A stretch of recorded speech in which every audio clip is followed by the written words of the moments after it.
Hello बच्चों। तो आज के प्रैक्टिस सेट में हम सॉल्व करने वाले हैं प्रैक्टिस सेट 1.1। देखो, लास्ट वीडियो में मैंने आपको सेट का इंट्रोडक्शन बताया था कि सेट क्या होता है और मेथड ऑफ राइटिंग सेट्स बताया था। अगर आपने वो वीडियो नहीं देखा है तो उसका लिंक मैंने डिस्क्रिप्शन बॉक्स में दे दिया है, उसको आप देखिए। तो उसके बाद फिर ये प्रैक्टिस सेट सॉल्व करना बहुत ईजी हो जाएगा। तो चलो स्टार्ट करते हैं इसको सॉल्व करना। देखो, यहाँ पे फर्स्ट क्वेश्चन हमें क्या दिया हुआ है, write the following sets in roster form. तो हमें ये 4 क्वेश्चंस दिए हुए हैं, इन्हें हमें रोस्टर फॉर्म में लिखना है। देखो, रोस्टर फॉर्म को हम लिस्टिंग मेथड भी कहते हैं, ठीक है। तो अगर यहाँ पे रोस्टर फॉर्म आए या लिस्टिंग फॉर्म आए, दोनों में आपको सेम चीज करना है, ठीक है। दोनों नाम आपको पता होने चाहिए। तो चलो स्टार्ट करते हैं क्वेश्चन सॉल्व करना। देखो, यहाँ पे फर्स्ट क्वेश्चन क्या दिया हुआ है, सेट ऑफ इवन नंबर्स, मतलब इवन नंबर्स को हमें सेट के फॉर्म में लिखना है। तो इसको हम कैसे लिख सकते हैं, तो अगर सपोज हमने यहाँ पे ए लिया सेट को, ठीक है, हम कोई भी कैपिटल लेटर यूज कर सकते हैं A to Z। तो यहाँ पे हम लिख सकते हैं A इक्वल्स टू, अब हम क्या करेंगे, यहाँ पे बनाएंगे कर्ली ब्रैकेट। अभी ये क्या है, इवन नंबर्स है।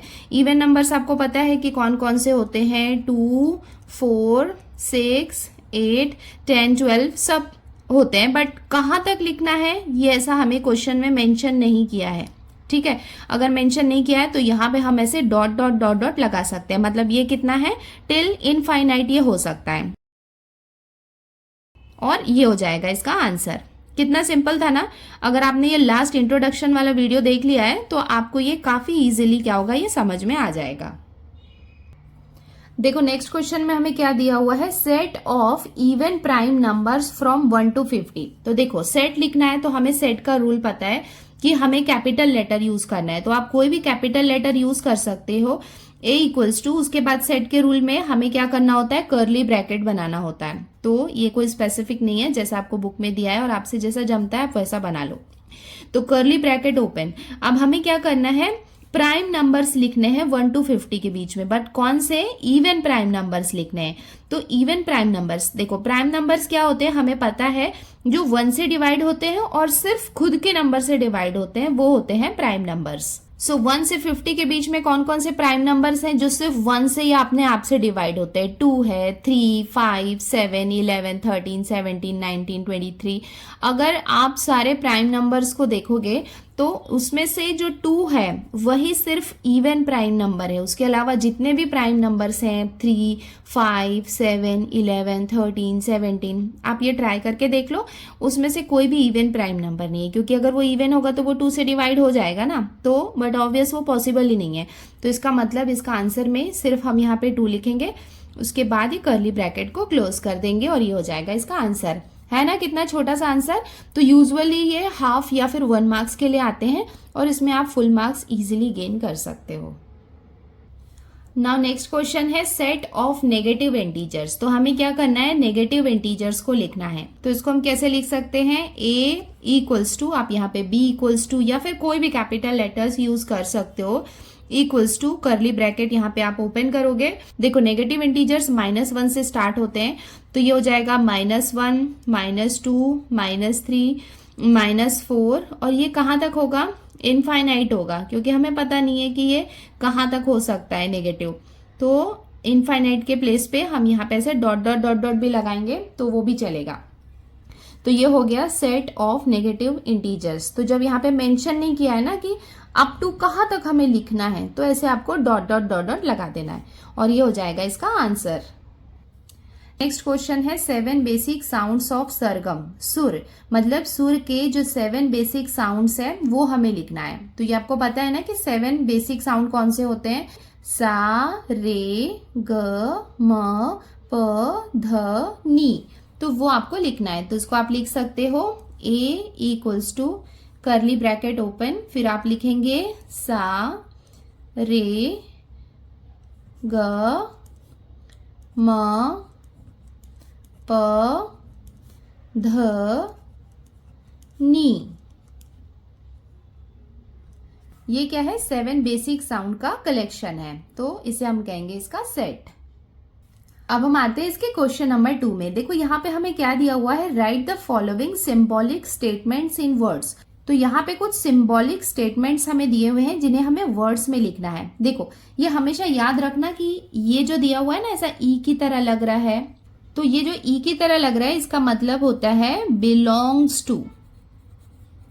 बिलोंग्स टू का मतलब है कि ये जो 4/3 है ना ये क्यू से बिलोंग करता है। और अगर इसमें ऐसे क्रॉस दिया हुआ है इसका मतलब ये -2 जो है वो इस n से बिलोंग नहीं करता है, मतलब उसका पार्ट नहीं है। इंट्रोडक्शन वाले वीडियो में मैंने आपको बताया था कि जो कैपिटल लेटर होता है वो सेट होता है और उसके कुछ पार्ट होते हैं, उसके अंदर जो कर्ली ब्रैकेट के अंदर हम जो लिखते हैं वो क्या होते हैं, उसके पार्ट्स होते हैं, एलिमेंट्स होते हैं। तो इसका मतलब हम कह सकते हैं कि 4/3 जो है वो बिलोंग करता है क्यू को। मतलब ये क्या होगा, 4/3 जो है वो क्यू का एलिमेंट है और -2 सेट n का एलिमेंट नहीं है। तो इसको हम कैसे लिख सकते हैं, 4/3 बिलोंग्स टू क्यू, मतलब ये 4/3 क्यू को बिलोंग करता है। तो उसको हम कैसे लिख सकते हैं, 4/3 is an element of set Q, मतलब 4/3 जो है वो क्यू का एक एलिमेंट है। देखो नेक्स्ट में ये दिया हुआ है कि ये बिलोंग्स टू को क्रॉस किया हुआ है, मतलब -2 सेट n को बिलोंग नहीं करता है। तो इसको हम क्या लिख सकते हैं, -2 is not an element of set n, मतलब सेट n का एलिमेंट नहीं है -2। नाउ ये जो लास्ट वाला है ये हमें रूल मेथड के फॉर्म में दिया हुआ है, इसे हमें वर्ड्स में लिखना है। तो इसको हम कैसे लिख सकते हैं, यहाँ पे क्या है, सेट p है, तो सेट p को हम क्या लिख सकते हैं, set p is the set of all p's, मतलब ये सारे इसमें क्या है, पीस है। Set p is the set of all p's such that p is an odd number. देखो ये जो स्ट्रेट लाइन है इसको मैंने आपको बताया था ना, इसे हम कहते हैं सच दैट, तो ये हम लिख लेते हैं।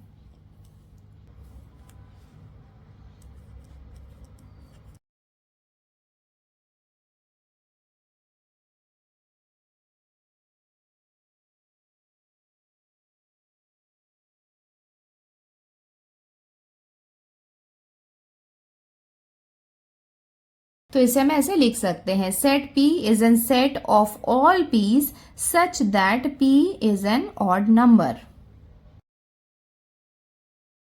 अब हम आते हैं क्वेश्चन नंबर 3 में। देखो यहाँ पे क्या दिया हुआ है, राइट एनी 2 सेट्स by listing method and by rule method. तो यहाँ पे कुछ ऐसा मेंशन नहीं किया है, मतलब हमारे मन से हम कोई भी 2 लिस्टिंग मेथड और 2 रूल मेथड से हमें सेट्स यहाँ पे लिखना है। तो यहाँ पे फिलहाल मैंने ये एग्जांपल ले लिया है कि a जो है वो किसका सेट है, a is a set of even natural numbers less than 10, मतलब 10 से लेस नेचुरल नंबर्स हम लेने वाले हैं सेट a में। तो इसको हम बाय लिस्टिंग मेथड कैसे लिख सकते हैं, देखो a हमने यहाँ पे सेट लिया है, a इक्वल्स टू हमें यहाँ पे इवन नेचुरल नंबर्स लिखने हैं। तो अभी हम क्या करेंगे, सबसे पहले हमने कर्ली ब्रैकेट ओपन किया, उसके बाद इवन नंबर्स लिखने हैं, even natural numbers, but it should be less than 10। तो ये क्या हो जाएगा लेस देन 10 में, 2 4 6 8, और ये हो जाएगा कर्ली ब्रैकेट क्लोज। तो ये हमने लिखा इसको बाय लिस्टिंग मेथड से। अब ये सेम चीज को हम लिखेंगे बाय रूल मेथड। तो इसको हम कैसे लिख सकते हैं, a equals to curly bracket हमने यहाँ पे ओपन किया, उसके बाद हम लिखेंगे x सच दैट x। तो देखो यहाँ पे क्या है, इवन नेचुरल नंबर्स हैं, तो इवन नंबर्स में हम उसे लिख सकते हैं 2n। तो जो n होगा वो n क्या करेगा, it belongs to natural numbers. ये हमें यहाँ पे मेंशन करना होगा कि जो n है वो क्या है, नेचुरल नंबर से। हम यहाँ पे इवन नंबर ले रहे हैं ना, मतलब वो 2 के मल्टीपल्स होंगे, दैट्स वाई हमने यहाँ पे क्या लिया है, 2n लिया है। मतलब जो स्मॉल n है वो क्या है, यहाँ पे इसका एलिमेंट है, it belongs to natural numbers, और उसके साथ में n जो होगा वो क्या होगा, लेस देन 5 होगा, और कर्ली ब्रैकेट क्लोज। n को हमने यहाँ पे लेस देन 5 इसके लिए लिखा है क्योंकि ये इसके मल्टीपल्स के फॉर्म में है, मतलब वो 2 से मल्टीप्लाई हो रहा है। अगर n हमने यहाँ पे क्या लिया है, 5 लिया सपोज, तो वो क्या हो जाएगा, 5 2 से 10 ज्यादा हो जाएगा, मतलब ये क्या होना चाहिए, n जो है it should be less than 5। तो ये सेम चीज को हमने यहाँ पे रूल मेथड में भी लिख लिया है। नाउ अब हम नेक्स्ट एग्जाम्पल ले लेते हैं। E is a set of letters of the word science, मतलब वर्ड साइंस के जो लेटर्स है ना उसका हम सेट बनाएंगे जिसे हम सेट ए नेम देंगे। तो देखो यहाँ पे बाय लिस्टिंग मेथड, तो यहाँ पे हम लिख सकते हैं बाय लिस्टिंग मेथड में हम लिख सकते हैं ए इक्वल्स टू, ये हो जाएगा कर्ली ब्रैकेट ओपन, और उसके बाद देखो साइंस में जो लेटर्स हैं वो हमें यहाँ पे रिपीट नहीं करने होते हैं, तो ये हम क्या लिखेंगे एस सी आई ई एन। उसके बाद देखो यहाँ पे सी और ई है, तो सी और ई हमने ऑलरेडी लिख लिया है तो वो हमें यहाँ पे नहीं लिखना है। अब हम क्या करेंगे, ब्रैकेट को क्लोज करेंगे, तो ये क्या हो जाएगा बाय लिस्टिंग मेथड, मतलब साइंस के जो लेटर्स है उसका हमने यहाँ पे सेट बना लिया है। और ये चीज आपको हमेशा याद रखना है कि लिस्टिंग मेथड में कोई भी लेटर्स यहाँ पे रिपीट नहीं होना चाहिए। अब हम देखते हैं रूल मेथड्स में। रूल मेथड्स में हम इसे कैसे लिख सकते हैं, A equals to curly bracket open, उसके बाद ये हो जाएगा x such that x is a letter of the word science. So इस तरीके से ये हम रूल मेथड में लिखेंगे। और मैं चाहती हूं कि आप अपना खुद का एग्जाम्पल लो और कमेंट बॉक्स में बाय लिस्टिंग मेथड और बाय रूल मेथड में सेपरेटली आप मेंशन करके बताओ। मैं चेक करती हूँ और मैं बताती हूँ कि आपने जो अपना एग्जाम्पल लिया है वो करेक्ट है या नहीं है। बच्चों अभी तक आपने हमारे चैनल को सब्सक्राइब नहीं किया है तो उसे अभी सब्सक्राइब करें, क्योंकि मैं 9th का पार्ट 1 और पार्ट 2 दोनों का कंप्लीट पोर्शन करने वाली हूँ, तो आपको टाइम टू टाइम नोटिफिकेशंस आते रहेंगे। अब हम आते हैं क्वेश्चन नंबर 4 में। देखो यहाँ पे क्या दिया हुआ है, write the following sets using listing method. तो यहाँ पे हमें क्या करना है, ये स्टेटमेंट्स दिए हुए हैं और हमें इन्हें लिस्टिंग मेथड में लिखना है। देखो फर्स्ट क्वेश्चन यहाँ पे क्या दिया हुआ है, all months in the Indian solar year. देखो यहाँ पे हमें क्या करना है, मंथ को लिखना है, बट किस में लिखना है, इंडियन सोलर ईयर में। इंडियन सोलर ईयर में मतलब इंडियन सिस्टम में लिखना है। इंडियन में आपने नाम सुना होगा ना, चैत्र वैशाख ज्येष्ठ आषाढ़, तो उस तरीके से हमें इंडियन सोलर ईयर्स को लिखना है। देखो ये हमने क्वेश्चन लिख लिया, all months in the Indian solar year. तो इसको हम कैसे लिखेंगे, सॉल्यूशन हम स्टार्ट करते हैं। तो हम क्या लिख रहे हैं, हमें सेट लिखना है और लिस्टिंग मेथड में लिखना है। तो लिस्टिंग मेथड हमें पता है कि यहाँ पे हम ए से रिप्रेजेंट कर रहे हैं। ए यहाँ पे क्या है, हमारा सेट है, इक्वल्स टू, यहाँ पे हम ये कर्ली ब्रैकेट ओपन करेंगे, उसके बाद हम मंथ्स हैं जो 12 मंथ्स हैं उनको हम इंडियन सिस्टम में लिखेंगे। तो ये अगर आपको आता होगा, तो नहीं भी आता है तो लर्न करना पड़ेगा। तो ये क्या क्या होता है, चैत्र वैशाख ज्येष्ठ आषाढ़ श्रावण भाद्र आश्विन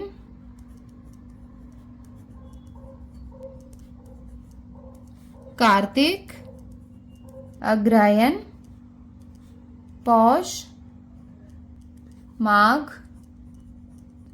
फाल्गुन।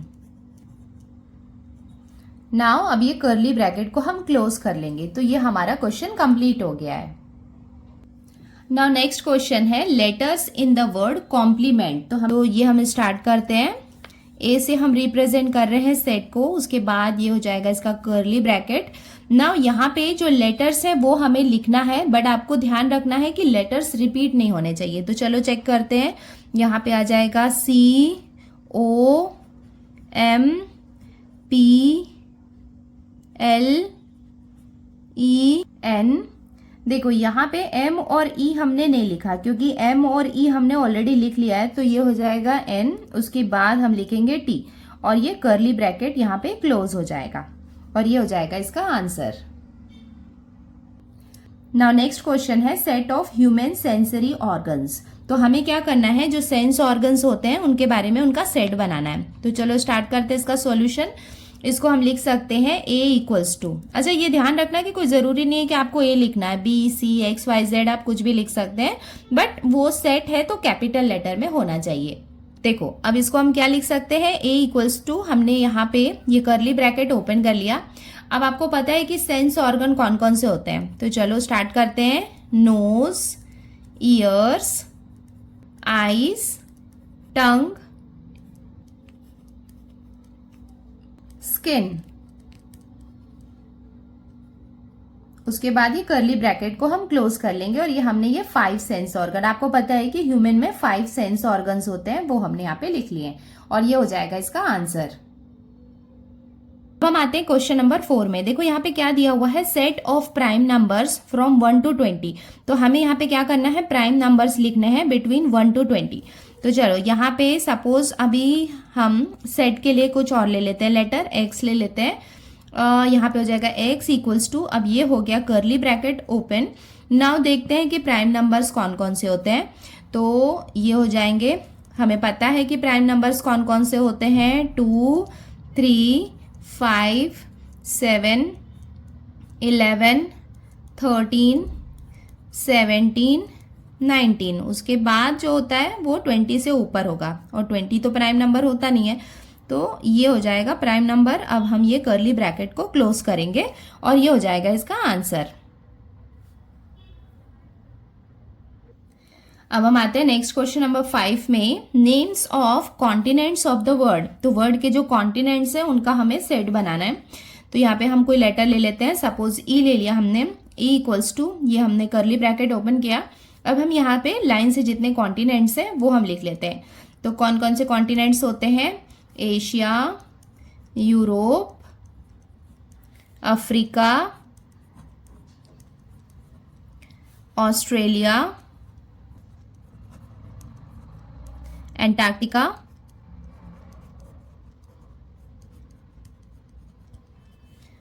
साउथ अमेरिका,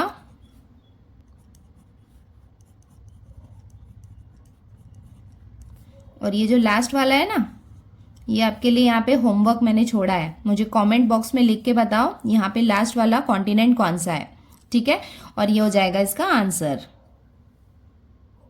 अब हम आते हैं क्वेश्चन नंबर 5 में। यहाँ पे दिया हुआ है write the following sets using rule method. तो यहाँ पे हमें जो सेट्स हैं उन्हें हमें रूल मेथड में लिखना है, मतलब ये हमें लिस्टिंग मेथड में दिया हुआ है जिसे हमें रूल मेथड में लिखना है। अब हम आते हैं क्वेश्चन नंबर 1 में। यहाँ पे a इक्वल्स टू, ये हमें यहाँ पे सेट दिया हुआ है। देखो अभी इसको ध्यान से देखेंगे हम, तो ये क्या है, स्क्वायर के फॉर्म में। जैसे ये है 1 का स्क्वायर, 2 का स्क्वायर, 3 का स्क्वायर, 4 का स्क्वायर, 5 का स्क्वायर, मतलब यहाँ पे क्या है, ये स्क्वायर के फॉर्म में, मतलब जो नंबर है उसे हम n सपोज कर सकते हैं। तो इसको हम रूल मेथड में कैसे लिख सकते हैं, तो इसको हम लिख सकते हैं a इक्वल्स टू, मैंने आपको बताया था कि हम इसको क्या करते हैं, इसके एलिमेंट्स को x सपोज करते हैं। तो x such that x equals to, और इसके एलिमेंट्स को हम क्या ले रहे हैं, यहाँ पे n ले रहे हैं। तो बट n का हम क्या करेंगे, स्क्वायर लिखेंगे, क्योंकि आप देख रहे हैं ना ये सारे नंबर जो है वो स्क्वायर के फॉर्म में, मतलब x such that x equals to n square, मतलब ये सारे क्या है, n के स्क्वायर के फॉर्म में है।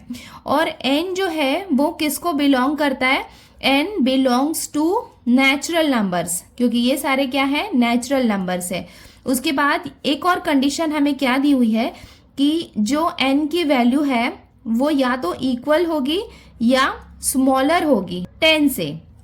कैसे होगी वो मैं आपको बताऊं, जैसे यहाँ पे हमने ये क्या किया, 5 का स्क्वायर किया, ये है 6 का स्क्वायर, 7 का स्क्वायर, 8 का स्क्वायर, 9 का स्क्वायर, और ये क्या है 10 का स्क्वायर। इतना ही दिया हुआ है ना, इसके आगे तो नहीं दिया हुआ है।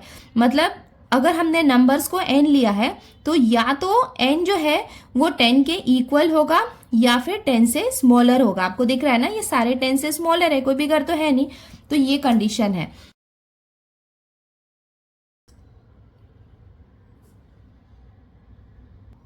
अब हम आते हैं नेक्स्ट क्वेश्चन में। यहाँ पे हमें दिया हुआ है b equals to, bracket open, आप देख सकते हैं 6, 12, 18, 24, 30, 36, 42, 48, मतलब ये क्या है, 6 के मल्टीपल्स हैं। 6 का टेबल हमको दिखाई दे रहा है, तो इसको हम कैसे लिख सकते हैं, ये हो जाएगा b इक्वल्स टू, अभी हमने ये कर्ली ब्रैकेट ओपन किया, उसके बाद हम लिखेंगे x such that x equals to, देखो यहाँ पे x क्या है, इसके एलिमेंट्स हैं, तो ये क्या है, 6 के मल्टीपल है, तो इसको हम क्या लिख सकते हैं, 6n।